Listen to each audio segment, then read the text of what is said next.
Hello नमस्कार किसान भाइयों, आप सभी कैसे हो। आशा करता हूँ आप सब बढ़िया होंगे, अपनी अपनी ज़िंदगी में एकदम मस्त होंगे। तो किसान भाई इस टाइम काफ़ी बिजी चल रहे हैं और इस टाइम बता दूं कि आलू की बुवाई चल रही है और किसान इतने बिजी हैं कि उनको कुछ भी टाइम नहीं मिल पा रहा और वो अब मोबाइल पर इतना वीडियो भी नहीं देख पा रहे कि। और ज़्यादातर मैं बताऊं किसानों को आलू इतना बचा नहीं है तो वो इतना अपने काम पर ही ध्यान दें, उसमें ही ज़्यादा बढ़िया है। और मैं बताऊं जो आज जो मंडे का दिन है और जो दिल्ली आज़ादपुर मंडी का जो हालात हैं वो काफ़ी डरावनी हैं। और लगातार जो न्यूज़ मिलती जा रही है, पता नहीं कोल्डों के अंदर इतना आलू खरीद लिया है इन व्यापारियों ने किसानों को डरा डरा करके कि इतना मंडियों को लोड कर रहे हैं, इतना मंडियों को लोड कर रहे हैं बहुत ज़्यादा। आज की वहाँ की रिपोर्ट है भाई, 140 से 41 गाड़ियाँ टोटल पहुँची हैं और जिसमें और बता दूं 10 गाड़ियां और बैलेंस हैं, 150 गाड़ियां तक टोटल पहुंच रही हैं। बताओ ये हालात है, 12 से 13 हजार कट्टे और इसमें नीचे बैलेंस भी है। और देखो ज़्यादा इसमें टेंशन ना लिया करो, 10-5 गाड़ी इसमें झूठ भी होता है तो ये सब इग्नोर किया करो, उससे कोई फ़र्क नहीं पड़ता। बाकी डरावनी वाली खबरें, इतनी आलू गाड़ियाँ पहुंच रही हैं एंड के टाइम वो भी। और वहाँ की बताऊं, और जो ना का आलू है, जो नया आलू है उसके काफ़ी रेट बताए जा रहे हैं, 2550 रुपये बोरी के रेट है भाई। आप कह रहे होंगे इतना आलू हमारा तो कभी नहीं बिकता, उनका कैसे बिकता है। उनकी वैरायटी, उनका जो आलू है उसमें काफ़ी अंतर होता है, उसकी काफ़ी ज़्यादा डिमांड होती है। और आपकी जो चंदौसी का आलू है और आपके अलीगढ़ और इगलास जो हाथरस क्षेत्र के जो भी आलू है, इनका 200-300 रुपये का कंपैरिजन रहता है आलू में। हमारा सस्ता रहता है। क्यों रहता है ये सस्ता? क्योंकि चंदौसी का जो आलू है वहाँ की जो ग्रेडिंग होती है वो बहुत तगड़ी होती है। वहाँ पर जब लेबर पे काम करती है, वहाँ पर एक एक आलू का साइज हर, जब कट्टे को उसको बोरी को खोलोगे आप तो उसमें हर आलू का साइज इक्वल दिखेगा। ऐसा नहीं कोई बड़ा कोई छोटा। हमारे यहाँ क्या करते हैं, जैसे मालिक गायब हुआ और वहाँ पर लेबर क्या करती है, सड़े गले कटे पिटे सब उसमें ही घुस देते हैं। तो ग्रेडिंग की तो ऐसी तैसी हो जाती है, तो आपको रेट कहाँ से मिल जाएंगे, वहाँ ग्रेडिंग के दाम मिलते हैं। और इससे हम लगातार समझाते आए हैं किसानों को कि जब आलू की छटाई कराया जाए तो चाहे 1-2 रुपए एक्स्ट्रा दे दीजिए बोरी पे, कोई दिक्कत नहीं है, पर लेकिन वहाँ पर जो ग्रेडिंग होती है वो आलू का साइज इक्वल होना चाहिए। जहाँ गुल्ली है गुल्ली में ही जानी चाहिए, गुल्ला है गुल्ला में जाना चाहिए, मोटा मोटे में जाना चाहिए, कटा आलू कटे में जाना चाहिए, बम्पर आलू बम्पर में जाना चाहिए। इससे क्या है, 100-150 रुपए की आपको अपने भी आलू में भी तेजी देखने को मिलती है। कोल्डों पे थोड़ा खराब आलू ना बोरी में रखें, उससे कि आपको लगता है कि हम रख देंगे और बिक जाएगा, ऐसा कुछ नहीं होता। उस टाइम आप 2-3 हजार रुपये बचाने के चक्कर में 20-30 हजार का घाटा खा जाते हैं। 100 रुपये कम से कम रेट लगते हैं अगर उसमें आलू कटा निकला आए, उसमें चटका हुआ निकल आए और उसमें आलू जो होता है दागी निकल आए और जो साइज किसी में मोटा है गुल्ला है ये निकल आए, तो उससे काफ़ी फर्क पड़ता है। इक्वल छटाई होती है तो उसमें अच्छे रेट मिलते हैं, तो इसका काफ़ी ध्यान करा करें। अब तो टाइम गया, जो आने वाली फसल है उसमें आप अच्छे से ग्रेडिंग कराएं, आपको भी अच्छे ही रेट मिलेंगे। ये सबसे ज़्यादा मायने रखता है, क्योंकि जो व्यापारी आलू खरीदते हैं वो उस हिसाब को लगाते हैं कि उसमें छटाई करवाते हैं, सब पैसा काट करके वो आपका आलू लेते हैं। तो आपको पहले से ही सतर्क रहना है, ऐसे आलू को छटाई करवाएं जैसे कि उनको आपका आलू लेने में मजबूर हो जाए, उनको लगे कि हमको इसमें छटाई नहीं करानी, डायरेक्ट मंडी भेजना है तो फ़ायदा होता है, तो इसमें फ़ायदा मिलता है। और मैं बताऊं किसान भाइयों, जो उड़ीसा के अंदर देखिए, उड़ीसा के अंदर अ, और ये पश्चिम बंगाल के अंदर इतना तबाही, इतना जो दानव है, तूफान इतना तगड़ा आया है, वहाँ पर तबाही मची पड़ी है, रेड अलर्ट जोन कर दिया गया है वहाँ पर। और वहाँ पर बारिश से इतना डेंजर जोन बन गया है कि वहाँ पर इतना तगड़ा तूफान है। उस तूफान से देखो जो समुद्र के किनारे है उड़ीसा, और मैं दिखाऊं वो आपको मैप में देखना चाहोगे, आपको देखो हम जो न्यूज़ देते हैं ऐसा ही नहीं मुंह उठा के चले आए और दे दिया। देखो यहाँ पर सब मैप लग रहे हैं, आप देखना चाहोगे तो देखो ये रे, ये दिख रहा है यहाँ पर, ये सब देख रहे हो इंडिया का मैप है और ये यहाँ पे सब दिख रहा होगा। उड़ीसा ये रही और पश्चिम बंगाल ये रही। यहाँ क्या है, ये समुद्र का एरिया है पूरा। समुद्र के एरिया में क्या है, यहाँ से ठंडी ठंडी हवाएं जाती हैं और यहाँ पर जब लहरें उड़ती हैं तो यहाँ पर तूफान बनता है और ठंडी हवाएं प्रकोप करती हैं उड़ीसा पर, पश्चिम बंगाल पर।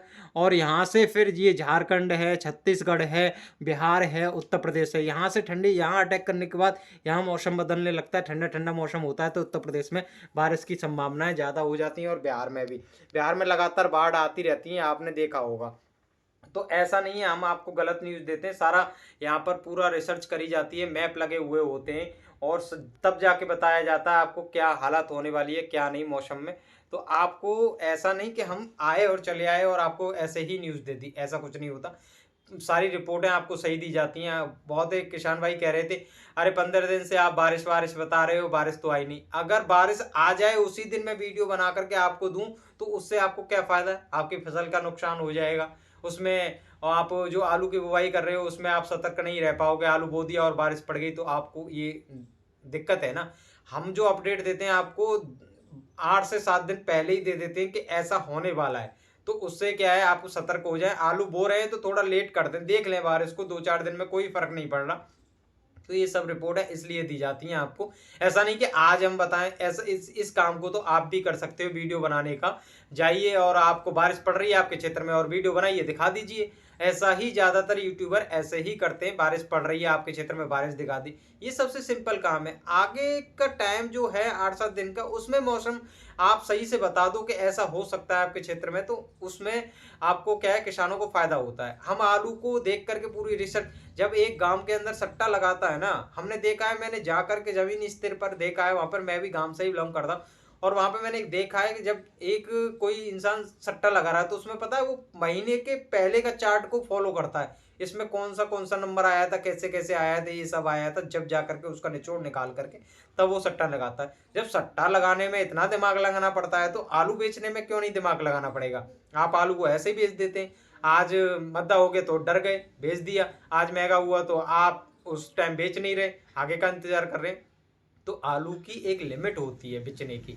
ऐसा नहीं कि एक साल 2,000 रुपये आलू बिक गया तो ऐसा नहीं, लगातार हर साल आलू 2,000 रुपये बिकेगा, ऐसा कुछ नहीं है। 2,000 के रेट काफ़ी होते हैं। और हमारी तरफ के आलू के, अलीगढ़ है, इगलास है, हाथरस क्षेत्र है, इसके आलू के इतने रेट नहीं पहुंच सकते। साउथ की मंडियों में ज़्यादा डिमांड रहती है आगरा के आलू की, वहाँ का जूट का आलू होता है और अच्छा आलू होता है, साफ़ होता है, तो वहाँ पर ज़्यादा डिमांड होती है, तो उसका आलू थोड़ा अच्छा बिक जाता है। 1400-1500 रुपये के रेट पहुँच गए थे वहाँ पर। और डिमांड जब आलू की ज़्यादा बढ़ जाती है तो आलू के ऑटोमेटिक रेट तेज़ हो जाते हैं। इस टाइम मंडियों में डिमांड आलू की बहुत ज़्यादा कम चल रही है। ग्राहक देख करके वहाँ पर आलू गाड़ियाँ कि इतनी आलू गाड़ियाँ हैं, तो वो खुद ही ऑटोमेटिक ही रेट डाउन करके आलू को लेना चाहता है कि दे ही देंगे। तो ये सब जगह चलता है। मार्केट को उठाने का काम ही व्यापारी और मंडियों वालों का है। किसान को तो ठग ठग के ये ले ही जाते हैं। अब इसमें आपको सोचने की बात है कि आलू जो बचा हुआ है किसानों को वो अब कैसे बेचना है। देखो हम तो लगातार आपको कहते हैं, देखो बारिश, सबसे पहले मैं बारिश की बता दूं, इससे काफ़ी किसानों का नुकसान हो सकता है। जो अब फसल बोई जा रही है उसमें काफ़ी पैदा कम हो सकती है। अगर आलू बो रहे हो और कल दूसरे दिन ही बारिश पड़ जाए तो आलू की कियाएँ जो गोल होती हैं, जो बनाई जाती हैं, वो मैडम मिट्टी क्या है, ठोस हो जाती है। जो आलू अंकुरित होता है तो वो वहाँ से इतना ग्रोथ नहीं कर पाता और उसमें क्या है, आलू कम पैदा होता है। तो इस कारण आप मौसम देख करके ही आलू को बोएं। यूपी में अभी देखो, एक कल ही जो वहाँ का तूफान है पश्चिम बंगाल के अंदर और इतना उड़ीसा के अंदर जो तबाही मची है, उससे आप देख सकते हैं 2-4 दिन में आपको बिहार है, यूपी है, यहाँ तक छत्तीसगढ़ है, झारखंड है, यहाँ तक फर्क देखने को मिल सकता है। ऐसा नहीं कि वहाँ आज ही आया है तो आपके यहाँ तक भी इतना तूफान आ जाए एक साथ ही, ऐसा कुछ नहीं होता। धीरे धीरे ठंडी हवाएं चलती है, ठंडी हवाएं, टेम्परेचर डाउन होता है तब बारिश का मौसम बनता है। ऐसा नहीं कि गर्मी पड़ रही है, बहुत ज़्यादा गर्मी पड़ती है हमारे क्षेत्र में, तब लगता है कि किसान अनुमान लगा ले से तो यहाँ पर उमस सी पैदा होती है तो बारिश पड़ने की संभावना है, ऐसा होता है तब। तो आपको धीरे धीरे अपने क्षेत्र में पता चल जाएगी। मौसम भी खराब होने लगा है, अलीगढ़ के अंदर भी मौसम दिख रहा था खराब हो रहा है थोड़ा, अभी बारिश तो नहीं है, तो इसलिए देख करके ही आलू बोएं। ये महंगी फसलें होती हैं, काफ़ी पैसा लगता है, तो इसमें आप अच्छे से बुवाई करोगे तो आपको फ़ायदा मिलेगा। तो बस यही न्यूज़ देनी थी, और ज़्यादा हम जो अपडेट देते हैं आपको काफ़ी रिसर्च करके देते हैं। और सभी मेरे यूट्यूबर भाइयों से हाथ जोड़ के विनती है कि आपस में ना लड़ें, सभी संगठन में रहें। सभी संगठन में मिलकर रहेंगे तो किसानों को ज़्यादा फायदा मिलेगा। आप ही अपने अपने क्षेत्र की एक अलग बात करते रहेंगे तो सभी किसानों को फायदा नहीं मिलेगा, उनको नुकसान होता रहेगा लगातार। तो इसलिए आप अपने ग्रुप को एकदम संगठन में बनाए रखें जिससे कि हर किसान का हम फायदा कर सकें। आप कहीं रन में, हम कहीं वन में, तो ऐसे किसी किसान का भला नहीं होने का। आप एक दूसरे से चिढ़ रहे हो, अपनी वीडियो को ग्रोथ करने के लिए, अपने यूट्यूब चैनल को ग्रोथ करने के लिए आपस में कंट्रोवर्सी कर रहे हो, ये सब नहीं होना चाहिए। आपस में मिलजुल करके अपनी बात को समझा लीजिए, जिससे गलती हो, देखो गलती इंसान से ही होती है, किसी भी इंसान से गलती होगी, उसकी वीडियो के बारे में आप अपनी वीडियो में क्यों बता रहे हो, ये सब गलत बातें होती हैं। आप एक दूसरे की बुराइयां ना करें, आपस में मिलजुल करके रहें, सभी किसानों की सहायता करें। आप संगठन में रहोगे तो इस किसानों को हर चीज में, हर फसल में हक मिलेगा। तो आप संगठन में ही बातें करें, एक दूसरे की बुराई ना करें, बाकी सब इग्नोर करें, एक दूसरे से सॉरी बोल करके माफ़ी मांग कर।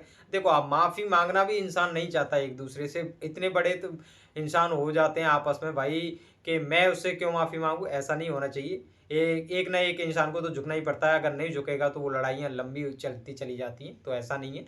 आप सब मिल करके जुल करके सभी यूट्यूबर आपस में जो भी लड़ाई हो रही है उसको समझौता करके किसानों की तरफ सोचिए, अपनी आलू बुवाई करिए और जो भी आप अपडेट देते रहें। देखो आलू अब एंड का टाइम होने वाला है, आलू को छोड़ करके आप जो फसल बोई जा रही हैं, सभी यूट्यूबर उनको, किसानों को ये सूचनाएं दें कैसे फसल को पैदा करना है, क्या खाद बीज डालना है, कैसे बूलें बनानी है, कैसे पानी लगाना है, किस टाइम आलू को बोना है, ये सब जानकारी दें। इस टाइम उनको ये फायदा मिलेगा। आलू जो गया किसानों को तो गया, व्यापारियों का बचा है वो अपनी ज़िंदगी में रिस्क लेते रहते हैं, उनका कोई काम नहीं है। वो किसानों को ठगते हैं तो उनके सब परिणाम उनको मिल जाता है, उसका ज़्यादा ना सोचें।